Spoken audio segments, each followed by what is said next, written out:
I had impulsively, and as I recognized inappropriately, made some notes in advance of tonight, but I discarded those notes when I listened to two perhaps improbable mentors whom I love and admire and respect deeply. The first is Sisonke Samang, who spoke at the reception. And Sisonke, who has directed the Open Society Foundation in Southern Africa for many years as the premier grant-making facility around issues of women and human rights. Sisonke talked about incandescent rage, which I feel from time to time. That, of course, is my diminution of the truth. I am sustained by incandescent rage on a continuum. And Theo Soa, with whom I've had the privilege of collaborating lo these many years. Theo talked about patience. And although in a way it's an unlikely juxtaposition of the rage on one hand and the persona of patience on the other, I thought that's what I'd like to try to link for you tonight. The rage flows quite simply from this. When President Obama and Secretary of State Hillary Clinton said, as Gian quite appropriately mentioned at the outset, last November and December, that we might be on the threshold of an AIDS-free generation, everyone applauded extravagantly at the hope that was implicit in that phrase. But we're a long way from getting there.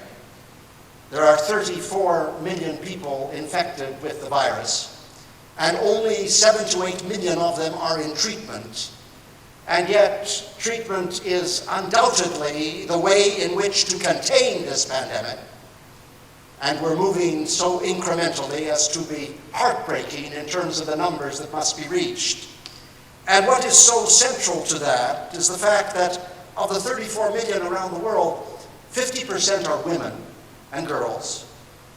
In sub-Saharan Africa, of the 24 million living with the virus, 60% are women. In the age group 15 to 24, up to 75% are women and girls. And I want to tell you, based on some direct experience in the field, that women are the least adequately responded to cohort in the entire pandemic. I tried very hard. Maybe this is a mea culpa. I tried very hard when I was the envoy on HIV/AIDS in Africa to change that equation. I failed. I failed in significant measure because gender inequality that oppresses the lives women lead is driven by so much indifference and passivity and misogyny, insensitivity, that it is a constant struggle to turn this world around. Women fighting stigma and fighting discrimination and fighting the place in their family. We're now paying more attention to the so-called high-risk groups, the targeted groups, than we are to women. It's right that we should be paying attention to the targeted groups. Men who have sex with men, sex workers, injecting drug users, prison population, migrant populations. It's absolutely appropriate and justified and important. But there's something so out of whack and out of kilter that the energy and direction is towards the high-risk groups as though the women were some kind of marginalized addendum. And the one area on which we are now focused on women internationally is when they are pregnant and HIV positive, forming a very small portion of the HIV positive women, of course.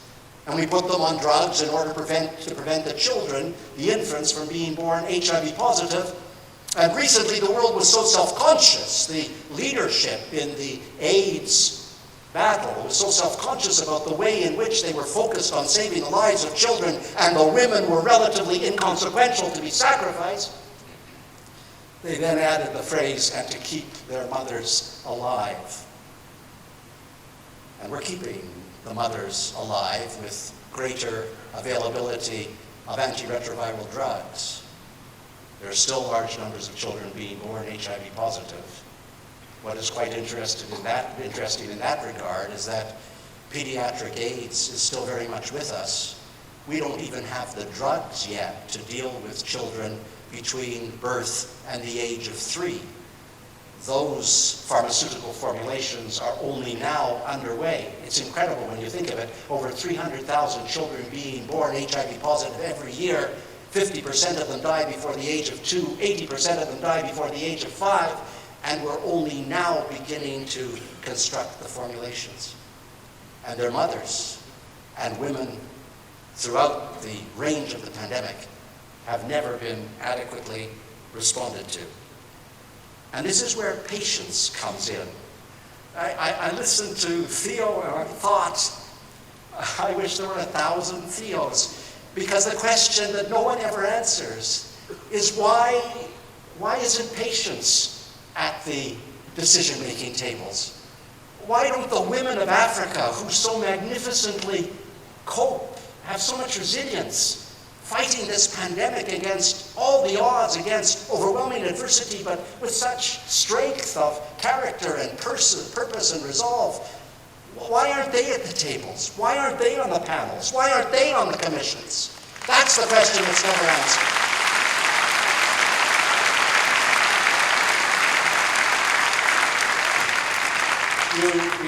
You think I exaggerate?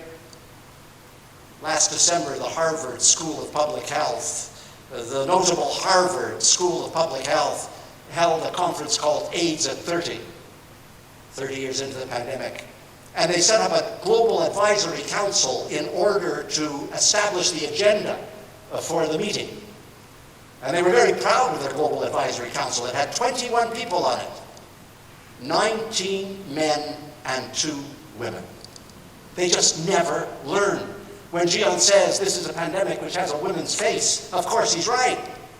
And then, as recently as the International AIDS Conference in Washington last July, the most notable session that was held under the aegis of the new president of the World Bank, Jim Kim, an otherwise decent and able fellow. I'm very fond of him, and he's going to bring a new dimension to the World Bank. But there he was in the World Bank's offices, presiding over a panel which was to discuss the future response to HIV and AIDS. It was so impressive and self-enhancing that it was piped into the largest conference room in the Washington Conference Center. And they had 11 eminent panelists to discuss the future of the pandemic. 11 men. You've got to ask yourself, what in God's name possesses these people? Do they not understand the nature of the pandemic? And that's fundamentally what we're fighting. And that's what does most damage, this constant consignment of the women who know whereof they speak, who have the knowledge, to the margins. And that's what I love about the foundation. I'm the chair of the board. It's so nominal, it's embarrassing. It's almost furtive. I flit in and out of the foundation, hoping not to be recognized, lest they believe I have a place to fill. And the beauty of the foundation is that it's working at the grassroots, it's working at community level, it's opening the doors for the patients to emerge and take hold of the agenda. And that is of tremendous importance. And the foundation doesn't avoid the more difficult and contentious issues.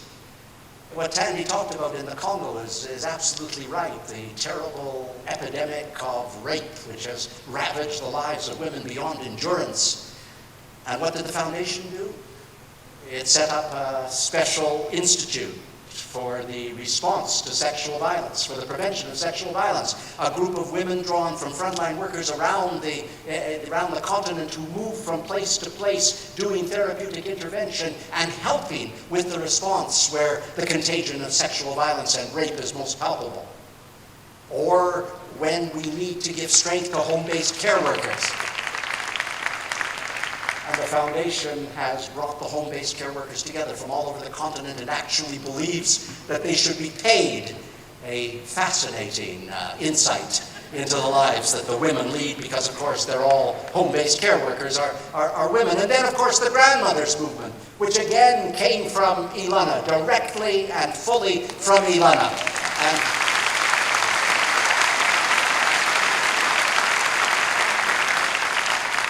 And that has become a social movement.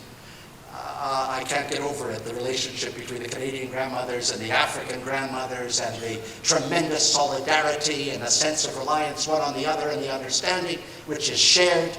It's so much more insightful, knowledgeable, authentic than all of these cerebral hotshots who occupy the palatial suites in the multilateral institutions. And the great institutions like the Global Fund on AIDS, Tuberculosis, and Malaria are at the moment letting us down for lack of funding. So how do you reverse that? You reverse it at community level. You reverse it at the grassroots. That's where the change happens. That's where the resilience resides. And those women, those magnificent women, they have so much more to offer than those who make the decisions for them. I have two final thoughts. I'm saying two final thoughts because they told me that if I gave them a signal of that kind, they would start moving the equipment for Angelique Kidjo onto the stage. So I'm inviting them now to do so. One of the beauties of the foundation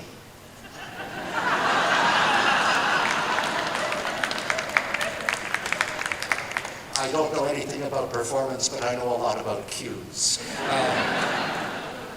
One of the essential beauties of the foundation is that it never wastes time, is that the decisions are not made by the board every 6 months, which is so true of other foundations in this field, but the decisions are made by the staff, who can respond to a crisis quickly, can move the resources which are contributed quickly, and can do it without all of the endless bureaucratic and administrative palaver which haunts so many of the foundations that would otherwise be doing first-rate work.